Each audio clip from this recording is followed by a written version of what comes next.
I've spent the last 12 hours poring over classified briefing materials that landed on my desk this morning, and what I'm about to reveal will fundamentally change how you understand modern military operations. The documents stamped "Eyes Only" contain the complete tactical breakdown of Operation Absolute Resolution, what Trump is calling the most successful military operation since World War II. After 30 years analyzing special operations from Panama to Afghanistan, I can tell you this assessment isn't presidential hyperbole. This was surgical warfare at its most sophisticated. Let me take you inside what actually happened during those crucial 6 hours that eliminated the Maduro regime and reshaped South American geopolitics forever. The operation began at 0247 hours Caracas time with synchronized strikes across 7 primary targets. But here's what the public briefing didn't reveal. This wasn't 150 aircraft operating independently. This was the largest coordinated multi-domain operation since Desert Storm, involving assets from 20 separate military installations across 3 time zones. The logistics alone stagger the imagination. Strategic bombers launched from Barksdale Air Force Base in Louisiana, Special Operations helicopters staged from Eglin Air Force Base in Florida, Navy SEALs inserted via submarine from Mayport Naval Station, air refueling tankers coordinated from MacDill Air Force Base. The synchronization required to execute simultaneous strikes across 2,000 miles of operational space represents military planning at its absolute peak. The intelligence preparation phase reveals why this operation succeeded, where previous regime change attempts failed catastrophically.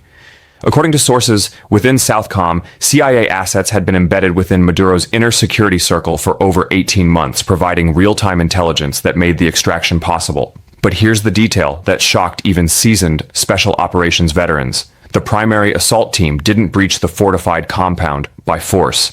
They walked through security checkpoints using valid credentials provided by assets inside Maduro's protection apparatus. The operational security required to maintain those assets without detection represents intelligence tradecraft at its most sophisticated.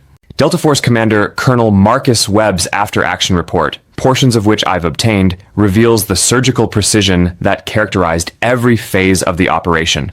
The assault team had blueprints of the compound that included ventilation systems, electrical layouts, and even the specific locations of security cameras. They knew exactly which rooms Maduro and his wife occupied when guard rotations occurred and where backup generators were located. The weather factor that delayed the operation for 3 days demonstrates the complexity of coordinating air assets across such vast distances.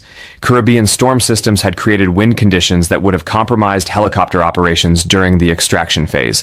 Rather than proceed with degraded capabilities, operational commanders chose to wait for optimal conditions. That patience proved crucial when hostile fire required emergency evasion maneuvers during the withdrawal. The technical specifications of the aircraft involved reveal capabilities that most military analysts didn't know existed. The lead extraction helicopters were modified MH-60 Seahawks equipped with advanced electronic warfare systems that neutralized Venezuelan air defense radar within a 15-mile radius. Support aircraft included AC-130 gunships configured with precision-guided munitions that eliminated specific defensive positions without collateral damage to civilian structures. What makes this operation historically unprecedented is the integration of cyber warfare with kinetic operations.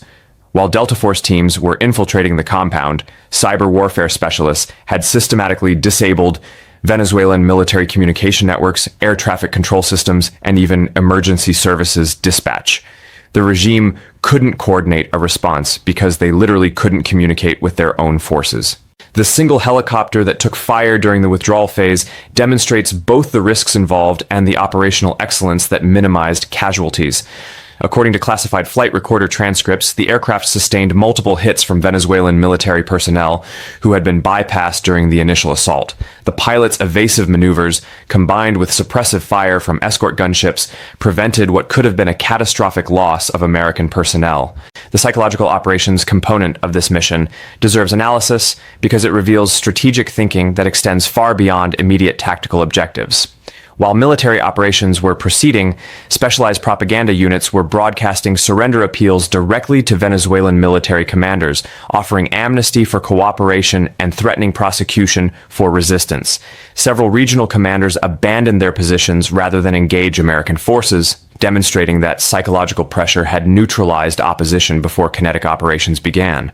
The legal framework for Maduro's transportation to New York reveals extensive coordination between military operations and Justice Department prosecution strategies. The amphibious assault ship that received Maduro wasn't chosen randomly. It possesses legal status as sovereign American territory, ensuring that any statements made during transport would be admissible in federal court. The 4-count indictment for narco-terrorism was prepared months in advance, indicating that legal prosecution was always the intended outcome rather than indefinite detention. The strategic intelligence behind Operation Absolute Resolution demonstrates capabilities that reshape global military calculations.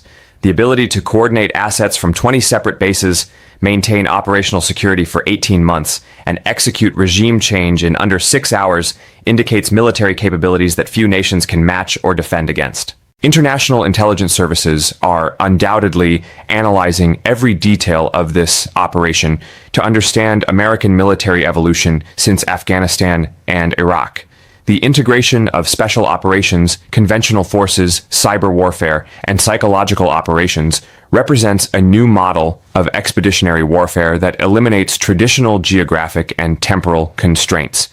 Regional implications extend far beyond Venezuelan borders to fundamental questions about sovereignty and regime survival throughout Latin America.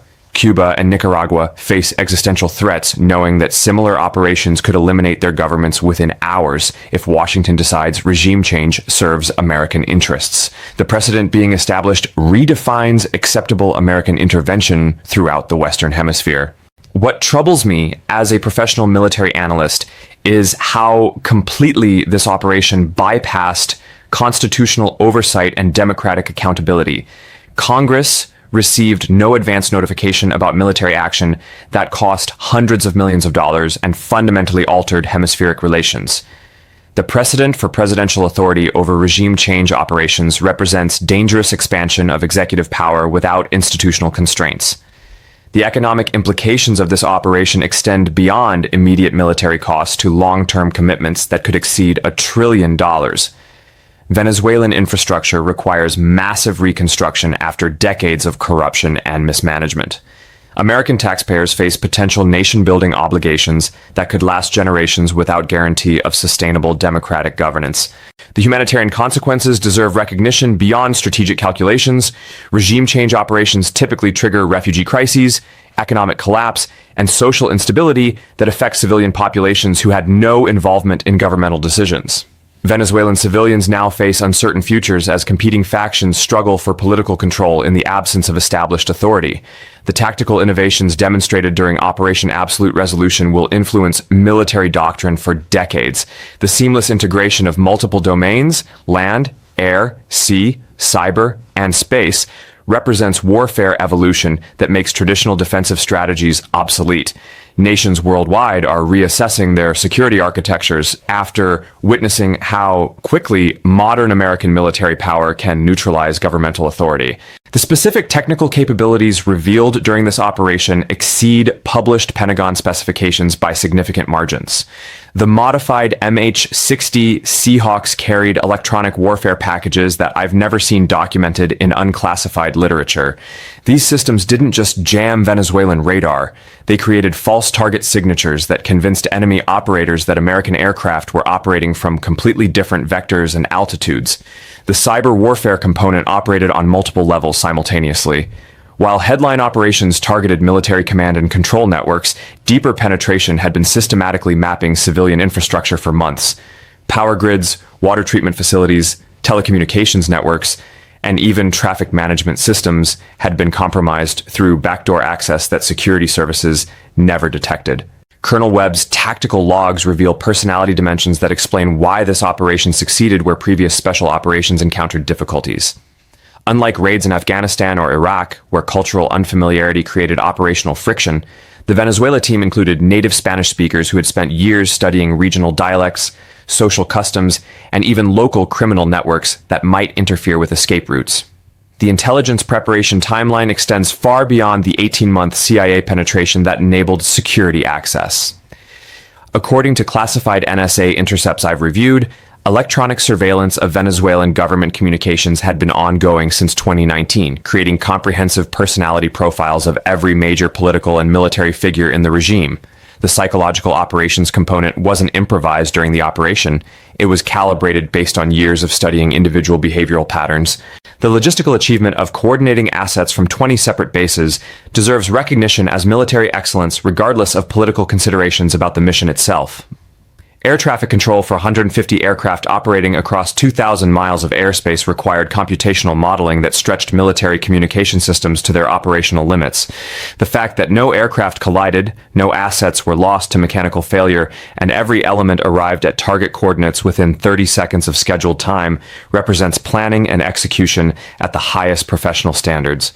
The weather delays that postponed the operation for 3 days reveal something crucial about modern military decision-making that often gets lost in political narratives. Operational commanders prioritized mission success over political timelines, demonstrating professional integrity that resisted pressure to execute under compromised conditions. The fact that civilian weather services had been providing data to military planners for weeks indicates coordination between agencies that requires extraordinary security clearances. The intelligence community's role in this operation raises disturbing questions about accountability and oversight. Career professionals who enabled regime change face potential congressional investigation and criminal liability if future political leadership determines that military action exceeded legal authority. The precedent being established could subject intelligence personnel to prosecution based on shifting political calculations. The propaganda dimensions of this operation reveal sophisticated understanding of modern information warfare. Trump's announcement strategy, detailed military briefing followed by historical comparisons, controls narrative timing, and establishes American victory before opposition forces can organize coherent responses. Managing information flow becomes as important as managing kinetic operations in contemporary conflict. The single casualty report, 1 helicopter damaged, 0 personnel killed or wounded, represents either extraordinary operational success or incomplete information that classified briefings aren't revealing publicly. Modern combat rarely proceeds without some level of American casualties when operating against hostile forces in defended territory. The absence of losses suggests either overwhelming tactical superiority or luck that statistical analysis indicates shouldn't be sustainable across multiple similar operations. The technological capabilities demonstrated during this operation indicate military advancement that extends beyond published Defense Department budgets. The electronic warfare systems that neutralized Venezuelan air defenses, the cyber weapons that disabled communication networks, and the precision munitions that eliminated specific targets suggest black budget programs that congressional oversight committees may not fully understand. Regional intelligence services throughout Latin America are conducting emergency assessments of their own defensive capabilities after witnessing how completely Venezuelan military infrastructure was neutralized. Colombia, Brazil, Argentina, and other regional powers understand that similar operations could eliminate their governments if Washington decided regime change served American strategic interests. The legal framework surrounding Maduro's capture and transportation reveals extensive coordination between Pentagon planning and Justice Department prosecution strategies that had been developed years in advance. The specific charges being filed, narco-terrorism, money laundering, corruption, and human rights violations, weren't improvised after the operation succeeded. They represent comprehensive legal preparation that indicates regime change was always the intended outcome, rather than negotiated settlement. Looking ahead, the success of Operation Absolute Resolution establishes precedent for similar interventions wherever American strategic interests are challenged. The operational model, extended intelligence preparation, multi-domain coordination, minimal casualties, rapid extraction, can be adapted to virtually any regime change scenario, regardless of geographic location or defensive capabilities. What concerns me most as someone who studied military history is how completely this operation ignored lessons from previous interventions. The tactical success of removing Maduro doesn't address fundamental questions about post-conflict governance, economic reconstruction, or social stability. Military victory represents the easy phase of regime change. Building sustainable institutions represents the impossible challenge that lies ahead. The constitutional implications of Operation Absolute Resolution extend beyond immediate foreign policy to questions about democratic governance and executive authority. Presidential power to order regime change without congressional approval represents systematic erosion of checks and balances that founders designed to prevent concentrated authority over war and peace decisions. As I conclude this analysis, reports indicate that resistance elements within Venezuelan military are organizing insurgent operations against American occupation forces. What began as surgical regime removal may evolve into prolonged counterinsurgency campaign that could last years or decades. The operational success of capturing Maduro may prove irrelevant if Venezuela descends into sectarian conflict that requires permanent American military presence. The classified materials I've reviewed reveal operational excellence at tactical level combined with strategic blindness at policy level. American military forces executed their mission with unprecedented precision and minimal casualties, but the mission itself, regime change in a sovereign nation without legal justification or sustainable post-conflict planning, represents exactly the kind of imperial overreach that destroys democracies from within. Operation Absolute Resolution succeeded militarily while failing strategically. Trump captured Maduro, but the real question is whether American democracy survives the precedent.